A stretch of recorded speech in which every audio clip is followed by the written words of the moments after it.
Today it's time to put all this information that you've learned into a repeatable trading plan. I've created so many trading plans over the last 7 years of my trading experience, but in today's video I'm going to share with you exactly how I create the perfect trading plan, what I include, and the key information that you need to put inside your trading playbook. My name is Luke Burton, I'm the co-founder of Not Just a Trade, and welcome to episode 4 of the best way to make money in 2024.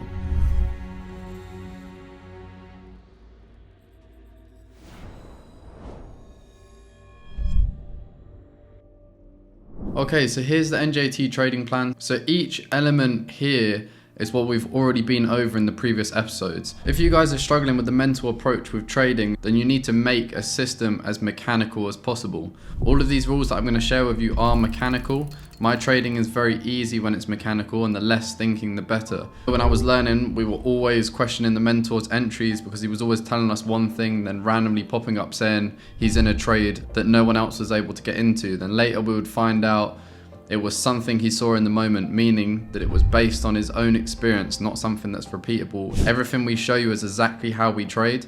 And if we're ever questioned, we can break down exactly why we entered the trade and the concepts we used to enter the trade. We give you full transparency, and every trader will understand because it's based on the concepts and the facts. So each element here is what we've already been over in the previous episodes. So you know exactly what each part means with examples. The hardest part has already been done for you guys. We put the mess into a clean, orderly process so that you can focus on executing trades and gaining experience in the system. And the reason we're putting it into this 1, 2, 3, and 4, these key elements, is so that your trade ideas are always consistent. They always follow the same process. So number 1, this is a key element to building a trade idea. So what are the concepts that we're going to use to build a trade idea? Now, we always build our trade ideas from the higher time frame and we execute them on the lower time frame. So for example, a higher time frame could be the 15-minute chart. You could also use the 1-hour chart, the 30-minute chart. It doesn't matter what time frame you use to build your trade idea because they're all a representation of the same data. But typically I'm going to use the 15-minute chart and the 1-minute chart together. And this is what I'm going to look for: structure. This is for direction and how I will play price. So I'm either going to be playing a sideways range or a continuation. Remember, like I said before, when we're in a sideways range, we want to be looking more towards the edges of the sideways range. This is when price is moving up and moving down very clearly, doesn't have much of a direction, but it's building its intention in the market. When we're in a trend, I want to wait for those pullbacks into premium or discount prices, depending on if we're in a bullish or bearish trend. So understanding structure, this is the first key part to understanding direction and then how I will play the price. If we're in a range, I'm looking to buy low here, as we see in the examples, or I'm looking to sell high, as we see here at the top. If we're in a trend, I'm looking for that A to B price movement, which is A to B here, and I'm waiting for price to pull back into premium prices, and then I'm going to look for a range to the left at a premium price. So I know how I'm going to play price if we're in a sideways range, and I know how we're going to play price if we're in a trend. Next part, RIMC. This is for narrative, intention, and direction. So once we understand the structure in the markets, we want to look for sideways ranges that are located at premium prices here if we're playing that A to B trend continuation. Or if we're in a sideways range, I want to be looking for ranges that are at buy low locations or sell high locations. And I want to play those ranges in the market. And of course, RIMC, that's a complete price delivery. So if we get a sideways range and initiation, and that's in a larger sideways range, and we're more towards the edges of the range, and we get that pullback mitigation, I'm anticipating that continuation phase to take out the high. And obviously it's the same on the other side as well. Let's do it in a trend. So if we have a sideways range and an initiation to the downside, that could be a part of a larger A to B movement here. Now if we put on our A to B price range that we have in the markets, this range here would be at a premium price, a sell high location here in an A to B price range, which is this example here. So when price moves back here in the future, we can play range, initiation, mitigation, anticipating that continuation leg in the market. So this gives me narrative, this gives me intention in the market, and it also gives me direction in the market. Next part, trade and location. This is so I can make sure that I'm always selling high or buying low. Remember, if we're in a sideways range, I'm looking towards the edges for those sell high locations, or those buy low locations. If we're in a trend, I'm waiting for price to pull back into a premium price, and I'm looking for any ranges or OBs at a premium price.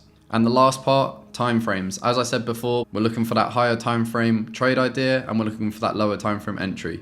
Typically, I'm going to use 2 time frames together. So like I said, 15-minute chart is going to be my setup, and the 1 minute is how I'm going to enter that setup. Exactly how we've showed you in all of these episodes so far. We build the trade idea on the higher time frame, and we zoom into the 1 minute to execute that, looking for our pattern and our safe stop loss. And that is part 1. That is exactly how I build a trade idea. All of my trade ideas follow the same process of looking for structure, RAMC, trading location, and then time frames. And this is how you build high probability, repeatable trading setups in the market. And in here as well, I've added how I trade a sideways range and how I trade a trend. Some people are very visual learners. I'm a very visual learner. So I like to see a representation of the concepts and the trade ideas as well.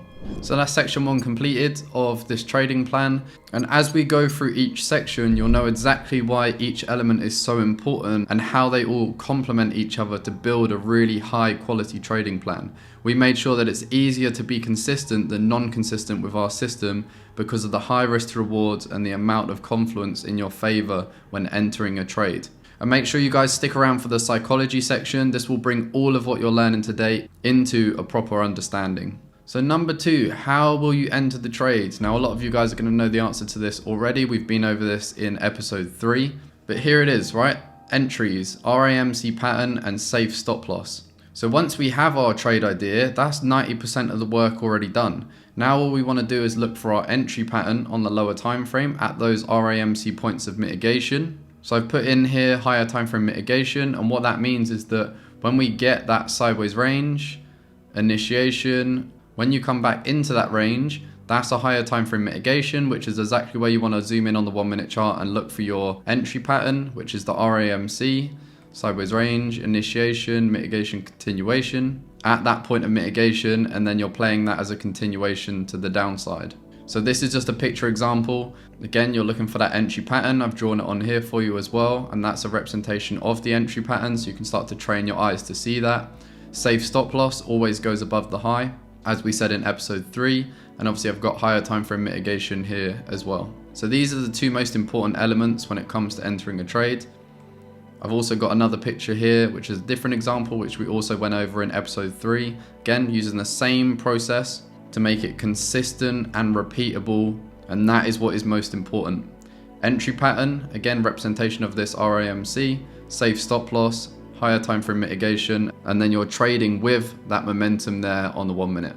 So that is section 2 complete. So that's exactly how you'll build a trade idea and exactly how you'll enter the trade. Completely mechanical. Every aspect of this trading plan so far follows repeatable rules that you can apply to the market to make consistent returns. And if this is all making sense to you, it's because you've found a proper understanding of how the markets work, how a system works, and a logical and repeatable way of trading the markets. And these are the key elements that make you consistent money. I always say to you guys, I wish I had this amount of information available to me when I was learning. This would have saved me years in the markets. Okay, so let's move on to section 3. How will you manage the trade? So there's a few different elements to how you would manage the trade. First of all, we need to understand risk management. How much are you willing to spend daily? So how many times can you be wrong before you eventually walk away? This is so that you don't go into tilt. This is so that you don't start over trading, start going into make it back mode. As soon as you get into an emotional state, you've already lost. So for me, that maximum is 2 trade spend a day. I don't ever go over 2 trade spend. If I go over 2 trade spend, that's me trying to make it back, and that can go into tilt and I can go into a frustrated state of mind. So for me, it's always 2 trades. Now you need to find yours. For you, after 1 loss, you might go into tilt. So 1 loss needs to be your maximum. You can also split this up and maybe do 4 trades and use less risk, for example, as well. Some traders don't mind taking 3 trades a day. It's completely up to you, and it's up to how you want to trade the markets. But always have a risk management plan, always have a maximum daily spend with your trades as well. Again, this keeps everything consistent and repeatable. So take profit management. Everyone's take profit is going to be completely different. It depends on what you want, what you're comfortable with, and how you can trade the markets well. Now we use 2 to 3 pip stop losses, so that's why we're always looking to get those 1 to 10 risk to rewards, and our sessions usually move around 30 pips. So we know that with a 2 to 3 pip stop loss, we can always achieve 1 to 10 risk to rewards if we get the right direction. The best way to find your risk to reward is always to think about what's your average stop loss in a safe location, and then how many pips does your session normally move. Because if your session normally moves 20 pips and you're getting a 5 pip stop loss, you know that to hit take profit, you normally have to get a 1 to 4, and that would create your take profit system. So it's not based on what you want, it's based on the facts of the market, and that's really important. So make sure you do your calculations and you'll find your perfect system. And lastly, we have break-even management. Again, really important. You'll move your trade to break even. So I've got an example here down below. So this is that same repeatable entry system of range, initiation, mitigation, continuation. When price breaks the low here, that's when we move to break even. That is a mechanical approach to the markets. It's not based on how you feel, it is based purely on a mechanical approach. So as soon as this low gets taken out, alert goes off, you move to break even. It's simple and robotic way of trading. Doesn't require any thought process because you know ahead of time exactly how you're going to manage your trade. And if you guys haven't already joined the NJT community, you're missing out on one of the most supportive communities out there. We're changing people's lives with this information we're sharing in the group. Nowhere else you'll find a group of traders with the amount of knowledge and experience that we have in the group. So much value to learn from every single day that will help you to achieve consistency faster. Next section, we have what type of trader are you? This section helps you to predetermine the decisions that you'll make in the moment, so again that they can be repeatable and consistent. So are you a more passive trader or are you a more aggressive trader? So when there's 50-50s in the market, meaning should I enter or should I not enter, the style of trader that you are will answer that question instantly. So you don't have to do all the back and forth in the moment. You know that if you're a passive trader, you're going to be more patient. You're not going to execute the trade. If you're a more aggressive trader, the answer is always yes. You're always going to execute the trade. And this can help you in so many different situations in the market, just knowing what sort of trader you are, because it keeps every decision more consistent with your process in the markets. If you keep chopping and changing, whether you're passive or you're more aggressive, that's also going to affect your results in the market as well. And this is a very key element to your trading system. So this completes the NJT trading plan. Remember, keep it as simple as possible. Think about how you can make everything repeatable and consistent and as mechanical as possible, so you make your trading in the moment as easy as possible. Stay tuned for part 2. This is how we're going to make all of this come together, and I'm going to set you up for exactly the information that you need to execute this trading system perfectly. Okay guys, so welcome to part 2. This is going to be the psychology section. So now you guys have a repeatable entry system that you can use. You have a way of building narratives and trade ideas that again is repeatable. You know how to manage trades and you understand what sort of trader that you are. This next part is very important to understand as well, because this part is all about the experience of a trader, and you only become a very good trader when you are very experienced using the same concepts over and over again. It's that experience that drives your decision making and makes it as consistent as possible. So when you're using the NJT trading system, even though the concepts are the same, everyone's results and experience is going to be very different in the market. So it's important to make sure that you're tracking everything, tracking your entries, exits, how you manage to trade, and how you've built up your trade idea, because this next part is all about forward testing. Of course, you can take it back testing in the markets as well, but you're never going to get the real experience and the understanding of how you emotionally react to the markets unless you forward test. So there might be some times where you go through iterations within your system as well. You find that something isn't working for you, or you found a better way to do something. That's absolutely fine. Just make sure that when you're going through these iterations, you take enough trades to decide that you actually want to make the change.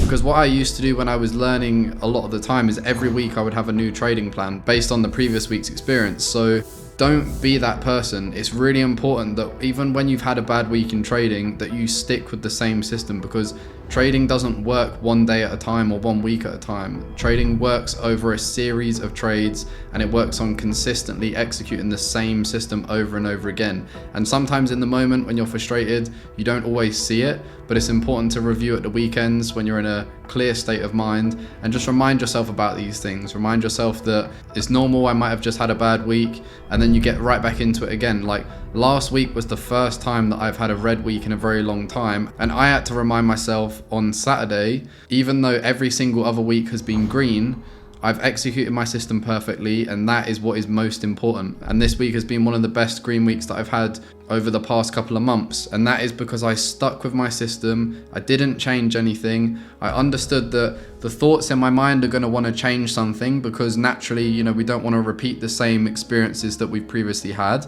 especially if they're experiences that we didn't like. But by sticking with the system, I understood it wasn't about the system, it's about the psychology that's the most important. That's what's really the game changer when it comes to trading a system perfectly. It's not just about creating a plan and it's done. It's about creating a plan, sticking with it, and seeing the results over a month or 2 months. Because one bad week isn't going to make a bad year, and one bad month isn't going to make a bad year as well. And if you're trading the system as it's supposed to be traded, your wins are always going to be bigger than your losses. It's in the awareness that we win in trading. And your awareness is your intelligence. And that's why it's so important to just think about trading outside of the charts. And that's where you can really dive into the psychology aspect. 90% of my level ups in trading has not been on the charts. It has been thinking about trading away from the charts. Going through how I could have done something better, or understanding, like I said today, that some weeks might be red weeks, but that's not going to be a red month. It's going through that same process in your mind and reminding yourself about your vision and who you're creating and the reason why you're doing things. And that's where you're going to have your biggest level up. So make sure you're always spending time thinking about trading, putting the work in on the charts, of course, but always have that time to sit there and think about yourself and how you've performed, what your system is, and what you know trading to actually be, so you can have clarity on exactly the decisions that you're making and the direction that you're going in as well. Thank you all for watching. Make sure you check out episode 3 if you haven't already seen that one. We dive into entries in that episode, and have a look at the content that we've got on our page. We've got so many videos on there that will answer so many of your questions as well. Thank you guys for watching, and we'll catch you on the next video.